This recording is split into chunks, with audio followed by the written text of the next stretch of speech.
Улсын бүртгэлийн ерхий газрын даргын үүргийг төр орлон гүйцэтгэгч Ушаан нарын болтгоо нь 2025 оны 3 дугаар сарын 25-ны өдөр албан тасалгааныхаа цонхоор 100 айлын барилгын материалуудыг харж зогссон шигээ. Албан тасалгааны цонхоор амьдрал сайхан харагдана гэж аялаад эргээ харсан чинь ард нь айж сандарсан бичиг хэргийн ажилтна. Үндэсний аудитын газраас ирсэн хязгаарлалтай тайлан хэмээх цаасыг барьчихсан сандарсан байдалтай зогсож байлаа.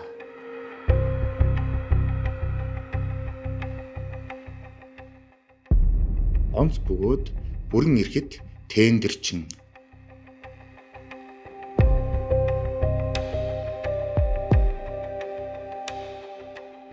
Болтгоо дарга сандарч чирсэн гараараа уг хязгаарлалтай дүгнэлтийг шүүрэн аваад яаран уншсан чинь танай харьяа байгууллага болох төрийн үнэт цаас хэвлэл төрийн өмчийн оролцоотой хязгаарлагдмал хариуцлагатай компани нь төрийн нууцад хамаарах худалдан авах ажиллагааны жагсаалтанд ороогүй 24 тэрбум 181 сая төгрөгийн үндсэн түүхий материалыг нээлттэй тендер зарлахгүйгээр шууд худалдан авсан байна гэсэн байхан тэр. За ингээд цааш нь уншсан чи юу гэсэн байсан бэ гэхээр танай байгууллагын харьяа төрийн үнэт цаас хэвлэл компани чинь одоо тухайн жилийнхээ бизнес төлөвлөгөөгөө хуульд заасан хугацаанд батлуулж холбогдох байгууллагуудад өгөөгүйгээр барахгүй. За мөн тухайн чиг үүргээ хэрэгжүүлэхэд шаардлагатай бараа материалын жагсаалтаа холбогдох дээд байгууллагатаа одоо батлуулж зөвшөөрлийг авахгүйгээр 5 тэрбум 968 сая төгрөгийн худалдаа авалтыг мөн дур мэдэн хийсэн байна гэсэн байгаа.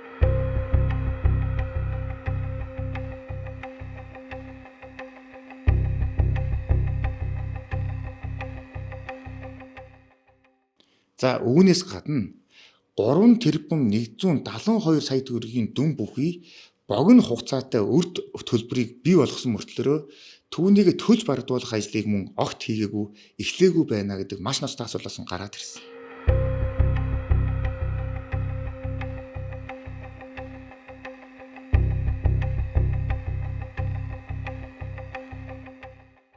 Төрийн үнэт цаас хэвлэл компани нь чиг үүргээ хэрэгжүүлэхэд ямар ч шаардлагагүй 3 өөр нэр төрлийн 25 мянган ширхэг цаасыг 16 сая төгрөг худалдан авч нөөцлсөн байна гэсэн байна.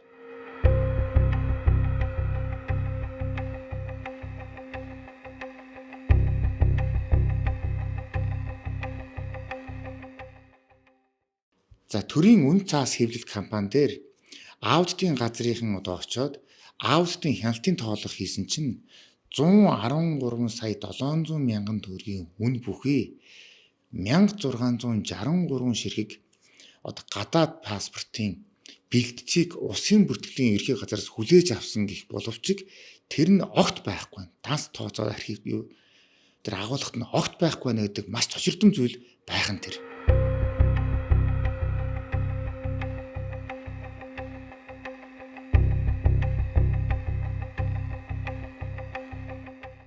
За ер нь бол энэ үндэсний аудитын газраас улсын бүртгэлийн ерхий газрын даргын үүргийг төр орлон гүйцэтгэгч Ушаан нарын болтгоо өгсөн бичгийн агуулгыг базаад эцэст нь хийсэн дүгнэлтийг хэлэх юм бол за нөхөр болтгоо чи улсын бүртгэлийн ерхий газрын даргын ажлаа хийвэл хийсэн шиг хий. Дотоод хяналтаа сайжруул.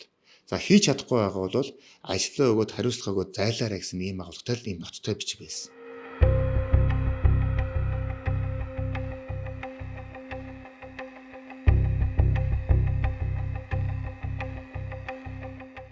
За энэ улсын бүртгэлийн ерхий газрын даргын үүргийг төр орлон гүйцэтгэгч Ушаан нарын болтгоо үзэн хин юм бэ гэхээр ер нь эрхцүүж мэргэжилтэй улсын бүртгэлийн байгууллагт өмнө огт ажиллаж байгаа хүн юм байлээ.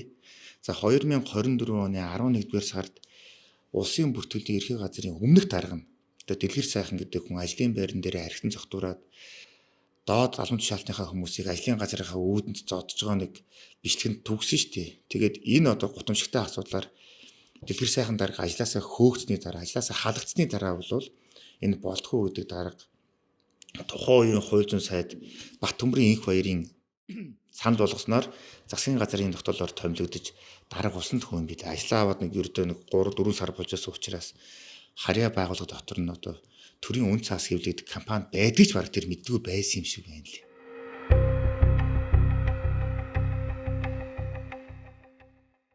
За тэгээ яах вэ? Нөгөө сандарч твцсэн болтгоо дарах чинь доод албан тушаалтнуудаа бүгдийг нэг яаралтаагаар дуудаад хүүе энэ төрийн үн цаас хэвлэл гэдэг чи ямар учиртай компани юм бэ? Энэ юу болоод байгаа юм бэ? Юу юм биш над дээр ирээд байгаа юм бэ?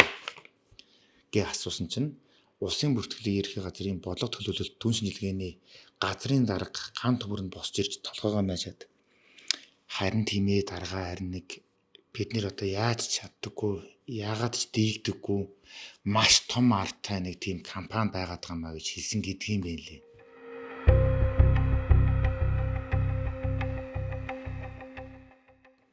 Яагаад би ингэж хэлж байна вэ гэхээр энэхүү ностой бичгээс яг нэг жилийн өмнө үүнээс агуулгын жоох арай өөрч баг энэхүү алтан бичгээс илүү ноцтой мөн л одоо хязгаарлалтай аудитын төвлөлт үндэсний аудитын газраас одоо улсын бүртгэлийн ерхий газрын өмнөх дарга дэлгэр сайхан дээр мөн иржсэн юм байл.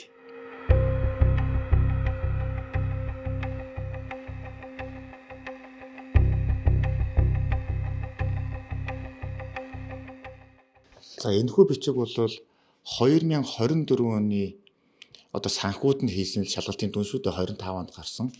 Энэний өмнөх жил ирсэн бичиг нь болохоор 23 оны тайланд нэгээд 24 онд дүгнэлтэнд гарсан тийм бичиг байсан. Тийм одоо хязгаартай дүгнэлт байсан. За тухайн бичиг нь бүр үнэхээр ноцтой байсан учраас тухайн үед өндрийг аваад хууль зүйн дотоод хэргийн сайдын бүр шуурхай хуралдаанаар хүртэл хилцэгдэж хүүе энэ төрийн үн цаас хэвлэгдэх компанийг очоо энэ даруй шалгаа. Энэ юу болоод байгаа юм бэ?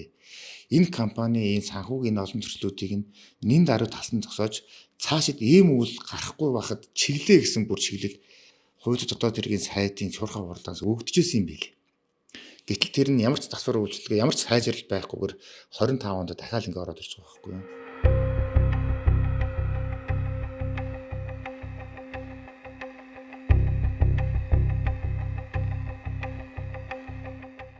За тэгэхээр одоо бүгдээрээ улсын бүртгэлийн ерхий газрын харьяа төрийн үнэт цаас хэвлэх компани нь 2024 оны санхүүгийн тайланда ямар гэж ностой алдаа гаргаж тэрхүү болтгоо дарга яагаад тэгж их сандарч твтгэд хүргэсэн бэ гэдгийг нэг бүрчлэнгээр нь дэлгэрүүлж үздэсгэе. Давхар цалин авч улсын бүртгэлийн ерхий газрыг хохироосон хүмүүс хэн байв?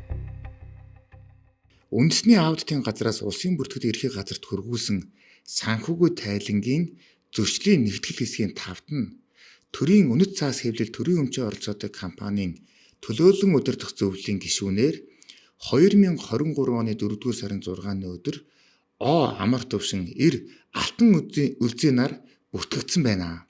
Эдгээр хүмүүс нь гэвч 2024 онд төрийн үнэт цаас хэвлэл компанид үндсэн ажилтнаар ажиллаж нийт 109 сая 829 мянган төгрөгийн цалин авсан мөртлөө нэмж төлөөлөн удирдах зөвлөлийн гишүүний цалин хэмээн 40 сая 783 мянган төгрөгийн цалин давхардуулан авсан байна гэснийг та бүхэн сая харлаа. За онцгой давуу эрх хэлээд туузын гишүүний цалин хэмээн одоо нэг жилдээ 40 орчим сая төгрөг, үндсэн ажлын цалин хэмээн 100 орчим сая төгрөг авсан энэ хоёр хүнийг хайц судалж үзлээ л дээ. За тэгсэн чинь энэ төлөөлөн удирдах зөвлөлийн гишүүн гэж байгаа энэ алтан үлзий гэдэг залуу нь болохоор Мөнхийн үсэг компанид олон жилийн турш дизайнераар ажиллаж исэн. За мөн Мөнхийн үсэг компанийн санхүүжилтээр Сингапур улсад мэдлэг дэвшүүлж исэн ийм л хүн юм байна лээ. Тэгээ энэ хүн яагаад ч тэр компанид орчихсон, тэгээ яагаад ч туузын гишүүнийг нэгээл ажлыг хийгээл давхар цалин авч ирснийг би бол мэдэхгүй л дээ. За харин тэр нөгөө үетгэд бол амар төвшин маш нийтлэг нэртэй хүн байсан учраас бол ямар ч үртэй хин гэдгийг нь яг үндэ бол би олж тогтоож нарийн чадаагүй. Цаасны шаха. За улсын бүртгэлийн ерхий газрын харьяа төрийн үн цаас хэвлэл компани нь дараах үндсэн 3 чиг үүргийг хэрэгжүүлэх үүрэг зорилготойгоор байгуулагдсан компани. Тэр нь юу вэ гэдгээр нэгдүгээрт үндэсний цахим гадаад паспортын бичлэлт хийх. Өөрөөр хэлбэл иргэд та бидний байнга ашигладаг гадаад паспортыг хэвлэх чиг үүрэгтэй гэсэн үг. Хоёрдугаарт үндэсний цахим гадаад паспортын бэлтцийг үйлдвэрлэх. Одоохонд бол үйлдвэрлэж чадахгүй манай улс чинь энэ гадаад паспортын бэлтцийг Унгар улсаас худалдаж авч байгаа юм байна лээ. За 3 дугаарт болохоор үнэт цаас үйлдвэрлэх. За янз бүрийн одоо нууцлалтай одоо энэ нэг төс бичнээс нэг авахд нэг заалталтай нэг хэмээтэй нууцлалтай нэг энэ цаас байдаг шүү дээ дээрээ нэг тийм бичгтэй. Ийм цаасыг үйлдвэрлэх зорилготой байгуулга. Гэтэл энэ компани одоо энэ төрийн үн цаас хэвлэл компани чиг үүргээ хэрэгжүүлэхэд ямар ч шаардлага байхгүй. 90 г, 120 г, 75 г-ийн одоо 3 өөр төрлийн нийт 25 мянган ширхэг хэрэгцээ шаардлагагүй цаасыг 16 сая төгрөгөөр худалдаа авсан нь зөрчил хэмээгдэн үндэсний аудитын газрын шалгалтаар илэрсэн байгааг та бүхэн харж байна шүү дээ. Хэрвээ хувийн хвшлийн компани байсан бол одоо чиг үүргээ хэрэгжүүлэхэд нь ямар ч шаардлагагүй ийм хог болсон зүйлийг худалдаж авч компани хохироод үлдээ. Гэхдээ ямар ч техник компани ийм үйлдэлийг хийдэггүй. Гэтэл төрийн өмчөөр орж байгаа компани ийм үйлдэлийг хийгээд байна шүү дээ. Энийг болохоор одоо манайхан соёлтойгоор хэлэх юм бол шахаа гэж хэлдэг. Яагаад тэгэхээр тэргүй өргөө худалдаа авалтын бүх хохирол зардлыг нь Монголын төр өөрөөр хэлбэл татвар төлөгч та бид нар төлдөг учраас юу ч худалдаж авсан энэ дарга нарт нь хамаа байдлыг байдаггүй байхгүй юу? Тендергүйгээр худалдаж авсан 141 сая төгрөгийн генератор. Төрийн үнэт цаас хэвлэл төрийн өмчөд хязгаарлалтууд хариуцдаг компани одоо удирдах зөвлөлд нь хуралдаад тийм ээ. За манай байгууллагт шаардлагатай байгаа 141 сая 700 мянган төгрөгийн үнэтэй энэ цахилгаан үүсгэж генераторыг одоо худалдаж аваа гэдэг зөвшөөрлийг бол гүйцэтгэх удирдлагатай өгсөн юм байна лээ. Хэрвээ одоо энэ төрийн үн цаас хэвлэл компани гүйцэтгэх захирал ариун гэрэл гэдэг хатагтай бол хуулиа дагдаг, хуулиа хэрэгжүүлдэг хүн байсан бол зайлшгүй одоо энэ тендер говцгийн сайт дээр энэ худалдаа авалтын зарыг тавиад одоо сонгон шалгаруулалтаа хийх хэрэгтэй. Хамгийн одоо сайн чанартай, хамгийн олон жилийн баталгаа өгсөн одоо хамгийн одоо сайн чанартай тийм ээ хамгийн хямд үнэтэй энэ генераторыг худалдаж авах ёстой байсан. Гэтэл энэ хүн яасан бэ гэдгсэн чинь хоёр компаниас нэг үнэ санал авангуудаа шууд худалдаад авчихсан байгаа байхгүй нэг генераторыг. Үгүй тэгээд бүгдээрээ бодоод үзье л да. Эрүүл саруулганаар тийм ээ. Улаанбаатар хотод үйл ажиллагаагаа явуулж байгаа компани энэ 160 кВт-ийн цахилгаан үүсгэж генератораар ирнэ. Ямар атцаа их юм бэ? Та хүн бодтоо. Үгүй яах юм бэ тэр худалдаж авч. Хөдөө суманд байнга тогны засалтай, байнга тогны хязгаарлалтай газар өдөл хамаа алга байхгүй юу? Гэтэл Улаанбаатарт байгаа компани шүү дээ. Бас л нэг өргөө худалдаа авалтны шахаал байгаа байхгүй юу? Тэгээд хэрвээ одоо жирийн одоо нэг албан тушаалтын ийм үйлдэлийг гаргасан бол өчиггүй шоронд явах хэрэгтэй байсан байхгүй юу? Гэтэл энэ ариун гэрэл гэдэг энэ дарга, энэ захирал ямар ч хариуцлага хүлээгээгүй. Бүр аудитаас энэ хүнд дахиж битгий юм худалдаж аваарай, битгий ингэж ажиллаарай гэж зүгээр сануулгал өгсөн байна лээ. Тендергүүгээр шууд худалдаж авсан 24 тэрбум 181 сая 750 мянган төгрөгийн параметрал. За Монгол улсын төрийн өмчийн болон орон нутгийн өмчийн хөрөнгөөр бараа ажил үйлчлэгээ худалдаж авах тухай хууль гэж байдаг. За тэгэхээр нэг энэ батлан хамгаалах зорилттой төрийн нууцт хамаарах энэ буу шийдэм одоо юу гэдгийг тийм ээ. Энээс бусад бүх худалдан авалтуудыг болохоор нээлттэй тендер сонгон шалгаруулалтаар хийх ёстой. Ер нь 20 саяас дээш дүнтэй бүх худалдан авалтыг нээлттэй тендер хийх ёстой байдаг. За гэтэл байна улсын бүртгэлийн ерхий газрын харьяа төрийн үн цаас хэвлэлийн компани нь бүхэл бүтэн 24 тэрбум 181 сая 750 мянган төгрөгийн үнэтэй эд материал худалдан авах хэлцлийг ямар ч тендергүйгээр Jordan Toffen Trade Chemical компанитай байгуулж худалдан авалтаа хийчихсэн шүү дээ. Маш ноцтой зөрчил гаргасныг үндэсний аудитын газрынхан илрүүлсэн.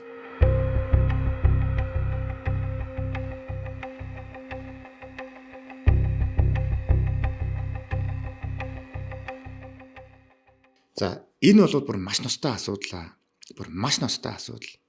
За яагаад ноцтой асуудал гэж энэ вэ гэдэг хэлэхээр за 2017 онд Увс аймгийн Давс цомын засаг дарга ажиллаж исэн Ч Өвгтэй Т гэдэг хүн нь Давс цомынхаа хандгайт фонтыг цахилгаанд холбох 71 сая 500 мянган төгрөгийн төсвөртөг бүхий ажлыг ДС гэгчтэй амаар ярьж тохиролцсон.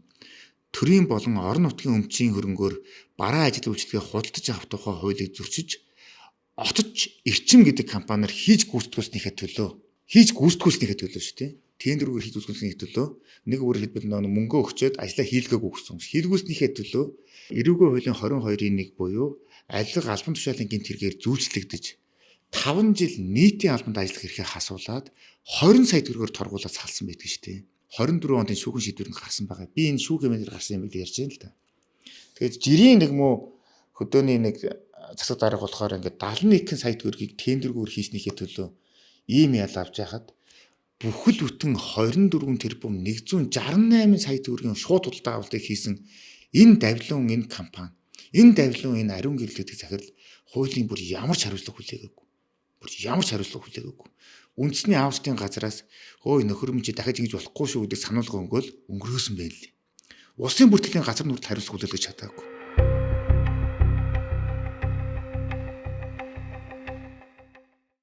За хамгийн ноцтой энэ төрийн үн цаас хэвлэлд 24 тэрбум 168 сая төгрөгийн бараа материалыг шахсан Jordan Toffen Trade гэдэг компаниг судалж үзлээ л дээ.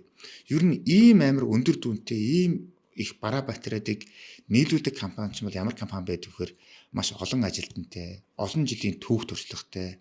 Мэдээж тэр их бараа материалыг нийлүүлэх одоо дэд бүтэц зөөвөр тээвэр, машин техник, олон юмтай, албан ёсны офс хаягтай ийм л компани байдаг. Угаасаа тийм л байдаг шүү дээ.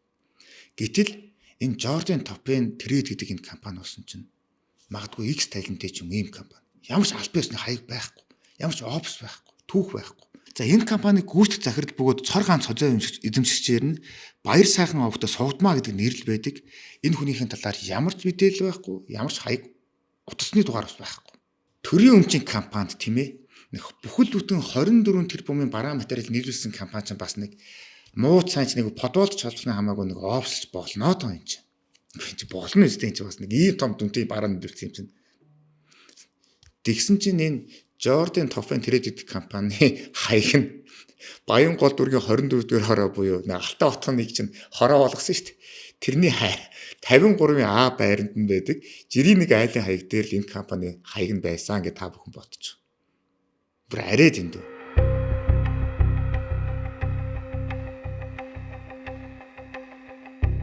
Одоо бол тендер гэдэг чинь бас харьцангуй өрсөлдөөний хэлбэр. Тендергүй. Та нар ингээ яриад идэх тендер авдаг гэл. Тендер авдаг бол би ч гэсэн авдаг хамгийн бага үнэ өгвөл хамгийн сайн маа хийгээл тий. Одоо тэгээд эн чинь бас ч гэж одоо энэ технологи сайжраад шууд одоо энэ интернетээр ингээд шалгууруулдаг юмнууд ингээд өссөн үсэйг хийж штэ. Тэгээд эн чинь нэг жижигнэр бас ингээд байдал одоо сайжирч байна. Бидний санаачлалгаар биш. Гаднаас орж ирсэн технологийн хүчин зүйлээс болж. Гэтэл тендергүүгээр авчдаг юм байна. Магадгүй X таленттэй байж магадгүй тийм ээ. Ардлын эзэн хаяг нь тодорхойгүй. Ийм мөртлөөрөө төрийн өмчийн оролцоотой төрийн үн цаас хэвлэл компанид 24 тэрбум төгрөгийн бараа материал нийлүүлсэн асуудлыг бол ажилтны тэмцэх газрын шалах ёстой. Эрүүгийн цагдаагийн газрын эдийн засгийн гэмт хэрэгтэй тэмцэх тасгийн хүртэл одоо орж шалах ёстой. Энэ нэг ноцтой асуудал байна. Яахаараа ийм зүйл байдаг. Энд чинь ерөөсөй байж болох асуудал огт биш байхгүй юу? Шалах юм бол цаад эзэдэн цаад тулгаанууд нь гарч ирнэ. Юу ч нийлүүлсэн билээ мэдэхгүй шүү дээ. Магадгүй бараа бүтээгдэхүүн нийлүүлээгүй мөртлөөр мөнгөний авсан шимдэг хэн мэдлээ. Тэгэхээр энэ компани ард бүр хинээс ч айдаггүй, юунд ч дийлдэггүй нэг том эрх мэдэл сүр хүч байгаад байгаа биз. Улсын бүртгэлийн ерхий газарт олгох ёстой 1 тэрбум 900 сая 267,214 төгрөгийг олгосонгүй. За төрийн үн цаас хэвлэл компани төлөөлөл удирдах зөвлөлийнхэн 2024 оны 8 дугаар сарын дундуур хуралдаад дараах шийдвэрийг гаргасан байгаамаа. За тэрний юу вэ гэхээр манай компани 2023 онд 3 тэрбум 726 сая 14,146 төгрөгийн цэвэр ашигтай ажилласан байна. Энэхүү цэвэр ашгаараа Унгар улсаас гадаад паспортын бэлдэц худалдаж авсан үр төлбөрөө хаачихъя гэдэг шийдвэрийг төлөөлөн удирдах зөвлөл нь шууд гаргачихсан юм байна л да. Өөрөөр хэлбэл одоо тус компани 51% хувьцааг эзэмшдэг улсын бүртгэлийн ерхий газарт шууд очих ёстой байсан 1 тэрбум 900 сая төгрөгийг бол өгөхгүй. Энийг олохоо болчээ цөмөрөө зүгээр дараагийнхан дээр өмнө тавьсан үр төлбөрөө энэгээр төлчихөө гэдэг шийдвэрийг төлөөлөлд удирдах зөвлөлийн дур мэдээд гаргачихсан. Энэ нь бол маш том төвшил байна гэдгийг аудитын газар нүглээр гараад ирсэн л дээ. Тэгээд аудитын газраас тухайн одоо энэ төлөөлөл удирдах зөвлөлийн гишүүдийг шалгасан чинь юу болсон бэ гэхээр нөгөө нэг төлөөлөл удирдах зөвлөлд нь гараад улсын бүртгэлийн ерхий газарт ашиггүй байдлаар шийдвэр гаргасан 2 хүн гэсэн чинь ашиг сонирхлын зөрчилтэй болж таарсан. Нэг нь нөгөө мөнхөн үсэг компанид ажиллаж байгаа энэ төрийн үн цас хэвлэлээр орсон халтан үлзий. Нөгөөх нь болохоор бидний мэдээлэл нь олдоогүй амар төвшнөр. Тэгээд туусан ч ажиллаад компанидаа шийдэл давхар цалин авдаг энэ хүмүүс чинь бол мэдээж улсын бүртгэл ашиггүй шийдвэрийг гаргана шүү дээ. Тэгээ энэ зөрчлөө засаа гэдэг Энэ төдөлөө өдөртөх зөвлөлийн шийдвэр чинь хууль бус шүү, өвчин төлөв биш шүү гэдгийг бол аудитын тайлан дээр гаргасан байлээ, тогтоосон байлээ. Дур зоргоор хийсэн 5 тэрбум 900 сая төгрөгийн худалдан авалт. За төрийн бүх шатны байгууллагууд, төрийн өмчийн оролцоотой компаниуд ер нь ямар байдлаар ажиллаа явуулдаг вэ гэхээр за манай компани болохоор манай байгууллага болохоор ийм чиг үүргийг хэрэгжүүлнэ. За энэ чиг үүргээ хэрэгжүүлэхэд бид нар одоо ийм бараа материал хэрэгтэй байна. Тухайлбал ийм компьютер хэрэгтэй, ийм принтер хэрэгтэй, хэдэн чирэг бичгийн цаас хэрэгтэй, ийм баал хэрэгтэй, тэдний үнэ цалин хэрэгтэй гэд ерөөсөө шаардлагатай чиг үүргээ хэрэгжүүлэх шаардлагатай бүх зүйлийг жагсаалтыг гаргаад дээд байгууллагаараа одоо хянуулж баталгаажуулаад худалдан авалтаа хийдэг хууль жоромтой юм байна л та. Энэ татвар сүлгчдийн мөнгийг төсвийн мөнгөж өөрсдөө зарцуулахын тулд ингэж хяндаг юм бэ. Гэтэл энэ төрийн үн цаас хэвлэл компани гүйцэтгэх захирал ариун гэрэл нь 5 тэрбум 958 мянган төгрөгийн бараа материалыг дур зоргоороо худалдаж авсан болох нь мөн л аудитын шалгалтаар зөрчил гэгдээд гараад ирчихсэн. Тэгээ бүр хамгийн ноцтой нь энэ төрийн үн цаас хэвлэл компанийн жил болгоны одоо хуульд заасан тэр нэг аудитын тайлангаа хөргүүлэх ёстой нэг санхүүгийн тайлангаа ингэж аудитын байгууллага хөрвүүлэх гэсэн хууль журам байдаг юм байна л да. Тогтоосон хугацаа. Энээс нь 4 хоног тайлангаа хоцроогоод өгсөн байгаа байхгүй юу? Нэг өсөндөө аудитын байгууллагаар доромжлон даапалж харьцсан. Тэгээд ийм олон санхүүгийн зөрчил илэрчээд байхад улсын бүртгэлийн ерхий газраас тэр аудитаас тэр энэ компанитай ямар ч хариуцлага тооцож ярьж чадаагүй. Харин эсэргээрээ энэ компани захирал ариун гэрэл за ерхий нягтлан бодогч дэлгэрэл хамнаар нь болохоор бид нар буруугүй гэдэг мэдээллийг гаргаад нэг бичиг заз гаргаад өнгөрчихсөн юм байна лээ. Тэр үнэхээр дур зоргоор.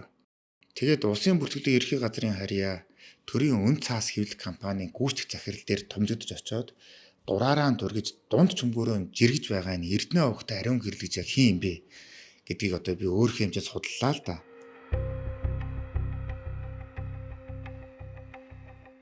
За гэтэл энэ хүн гадаад харилцааны сайд Батмөнхийн Бат цэцгийн эзэмшдэг хэмээн авьяатай тэмцэх газарт гаргасан хөрөнгө оруулалтын төлөвтэй бүртгүүлсэн Монголын үнэт цаас хэвлэл компанийн захирлаар 2018 оны 3 дугаар сарын 23-ны өдрөөс хойш тасралтгүй ажиллаж байгаад төрийн үнэт цаас хэвлэл компанийг засгийн газрын 2023 оны 69-р тогтоолоор 23 оны 4-р сарын 6-ны өдөр байгуулагдах үед нь анхны захирлаар нь шууд томилогдож очсон хүн юм байна лээ.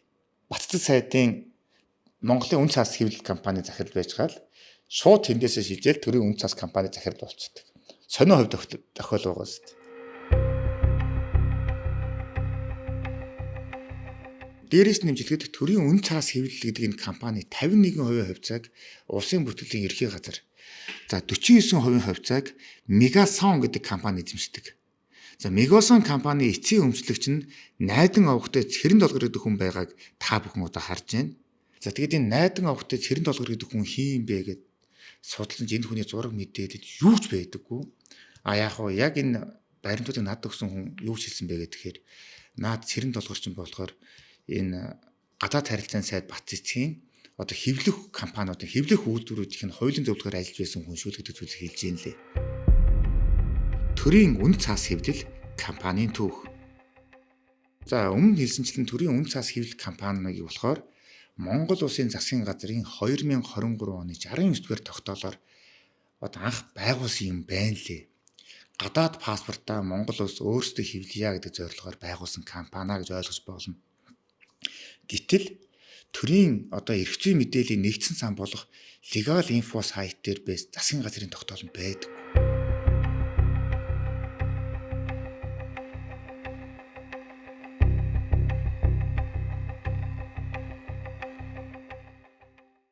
Уг нь бол 2023 онд уг тогтоолыг энэ Legal Info-оор оруулсан боловч хэн нэгэн үүнийг устгуулсан байна лээ. Засгийн газрын тогтоолыг устгуулах тийм эрх мэдэлтэй хүнд хэн байж болох вэ? Хэн байж болох вэ? Энэ чинь нууц тогтоол биш шүү дээ. Мөн дээрэс нэмж хэлэхэд улсын бүртгэлийн ерхий газрын албан ёсны цахим хуудаст төрийн үнэт цаас хэвлэл төрийн өмчийн оролцоотой компанийг үүсгэн байгуулсан төрийн өмчт давамгайлсан хуулийн этгээд байгуулах тухай Монгол Улсын засгийн газрын 2023 оны 69-р тогтоол гэдгийг одоо 23 оны 10 дугаар сарын 27-ны өдөр нийтлсэн боловч мөн л нэг маш их мэдэлтэй хүн тэр нийтлэлийг нь устгуулчихсан. За өнөөдөр та бүхэнд харуулад яриад байгаа энэ үндэсний аудитын газрын одоо улсын бүртгэлийн ерхий газар руу хөргүүлсэн хязгаарлалт дүгнэлт ч гэсэн аудитын сайтаас устгагдсан байсан шүү дээ. Устгагдчихсан байсан.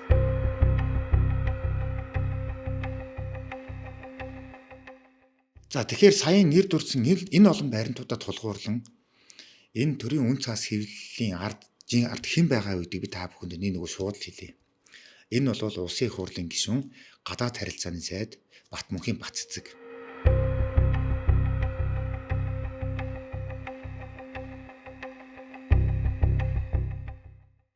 Монгол улсын ерөнхийлөгчөөс онц бөгөөд бүрэн эрхт элчин сайд гэдэг цолыг авч ирсэн энэ хүн өнөөдөр бол онц бөгөөд бүрэн эрхт тендерчин болж хувирчсан байна. Энэ хүн төрийн өмчийн оролцоотой компани дээр өөрийнхөө тойрон хүрээлэн хүмүүсийг байрлуулж гаад дур зоргоороо авирлаж байна. Хаа хамаагүй олон тэрбум төгрөгийн одоо тэр төсөв төрөлтөй худалдан авалтыг хаа хамаагүй компаниудад дур зоргоороо хийж байна. Энэ хүнд хариуцлага тооцох хэн ч алга. Яагаад гэхээр онцгой бүрэн эрхтэй учраас. Энэ хүний шалгах хэн ч алга. Яагаад гэхээр онц бөгөөд бүрэн эрх элчин сайд учраас.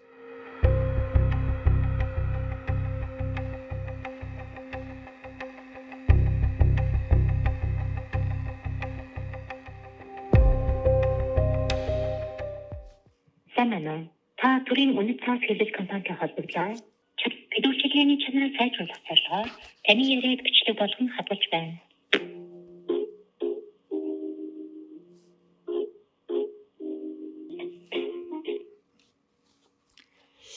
За энэ төрийн үн цаас хэвлэл компани руу албан ёсны дугаарыг залгахаар бол хэзээч усны дугаараа авдаггүй юм билээ. Бид бүх одоо энэ аудиттай холбоотой энэ санхүүгийн ноцтой зөрчилдүүд нь хариу тайлбар авах гэж танай холбогдох дуутай холбогдмоор байна гэж цаг нараа товлох гэж удаа дараа холбогдоод бол үнэхээр чадаагүй. За тэгэхээр өнөөдрийн дугаартаа улсын бүртгэлийн ерхий газрын даргын үүргийг төр орлон гүйцэтгэж байсан энэ болтхог цус харуулахаас шахсан аудитын тайлгийн дүгнэлтийг та бүхэндээ ярьж өглөө. За бид бүхэн дараагийн дугаартаа одоо энэ болтхогийн өмнөх дарга болох дэлгэр сайхан даргыг мөн л одоо цус харуулахаас шахаж хууль дотоод иргэн сайдын бүр шуурхай хуралдаанаар хилцэгдсэн төрийн үн цаас хэвлэл компани 2023 оны санхүүгийн тайландах ноцтой асуудлуудыг дэлгэрэнгүй хөрөх болно. За бидэнтэй хамт үзэгч та бүхэндээ баярлалаа.